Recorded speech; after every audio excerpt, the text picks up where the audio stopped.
Main problem ಇರೋದು ಇಲ್ಲೇನೆ. All-rounders list ಅಂತ ಬಂದಾಗ ವನಿಂದು ಅಸರಂಗ ಒಂದೇ ಹೆಸರು ಕಾಣ್ತಾ ಇರಲ್ಲ. ಆಮೇಲೆ ಆಲ್ರೌಂಡರ್ ಪಟ್ಟಿಯಲ್ಲಿ ನೀವು ಅಂತಾರಾಷ್ಟ್ರೀಯ ಮಟ್ಟದಲ್ಲಿ ತಗೊಂಡ್ರೆ ಇವ್ರ ಹೆಸರು ಲಾಸ್ಟ್ ಅಲ್ಲಿ ಬರುತ್ತೆ, ಯಾಕಂದ್ರೆ ಇವರು ಬ್ಯಾಟಿಂಗ್ ಕೂಡ ಆಡ್ತಾರೆ ಅಂತ. So first and foremost requirement RR ತಂಡಕ್ಕೆ ಏನಿದೆ ಅಂದ್ರೆ ಒಂದಷ್ಟು ಆಲ್ರೌಂಡರ್ಗಳು ಬೇಕು. ಅದು ಇಂಡಿಯನ್ ಪ್ಲಸ್ ಫಾರಿನರ್ಸ್. ಮಿನಿಮಮ್ ಏನು ಗೊತ್ತಾ, 4 ರಿಂದ 5 ಆಲ್ರೌಂಡರ್ ಇಟ್ಕೊಳ್ಳಿ ನೀವು. ಅವಾಗ ನಿಮಗೆ ಸ್ವಲ್ಪ ಫ್ಲೆಕ್ಸಿಬಿಲಿಟಿ ಇರುತ್ತೆ, ಬ್ಯಾಟಿಂಗ್ ಡೆಪ್ತ್ ಇರುತ್ತೆ, ಬೌಲಿಂಗ್ ಆಪ್ಷನ್ಗಳಿರುತ್ತೆ.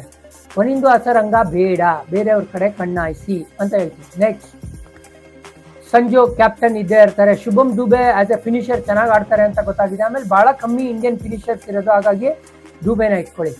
ಹೆಟ್ಮಾಯರ್ನ ಬಿಟ್ಟುಬಿಡಿ ಅಂತ ಹೇಳ್ತೀನಿ. ಇನ್ನೊಬ್ಬ ಬಿಗ್ ಹಿಟ್ಟರ್ ಮೇಲೆ ನೀವು ಫೋಕಸ್ ಮಾಡಿ.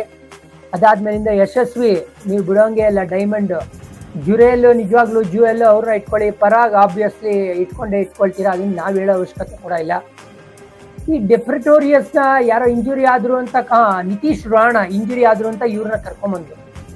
ರಾಣಾ ಡೀಸೆಂಟ್ ಆಗಿ ಆಡಿದಾರೆ, ಬಟ್ ಅಗೇನ್ ಅವರು ಏನ್ ಹೇಳ್ತೀರಾ ನೀವು, ಡೌನ್ ದ ಹಿಲ್ ಅಂದ್ರೆ ಏಜ್ ಆಗೋಗಿದೆ. ಆಮೇಲೆ ಅವರು ಪೀಕಲ್ ಕೂಡ ಇಲ್ಲ, ಹಾಗಾಗಿ ಬೇರೆ ಕಡೆ ನೋಡೋ ಒಂದು ಸಾಧ್ಯತೆ. ಕುನಾಲ್ ಸಿಂಗ್ ರಾಠೋರ್ ಏಕೈಕ wicket keeper after Dhruv Jurel. ಅಂದ್ರೆ ಸಂಜು ಇದ್ದಾರೆ, ಧ್ರುವ್ ಜುರೇಲ್ ಅದಾದ್ಮೇಲೆ ಇವರ ಬ್ಯಾಕಪ್ ಅಂತ ಇಟ್ಕೊಂಡಿರೋದು. ಮೇ ಬಿ ಯಂಗ್ಸ್ಟರ್ ಇಟ್ಕೊಳ್ಳಿ. ವೈಭವ್ ಸೂರ್ಯವಂಶಿ ನಿಮ್ಗೆ ಅನ್ಕಟ್ ಡೈಮಂಡ್ ಬಿಡೋಂಗೆ.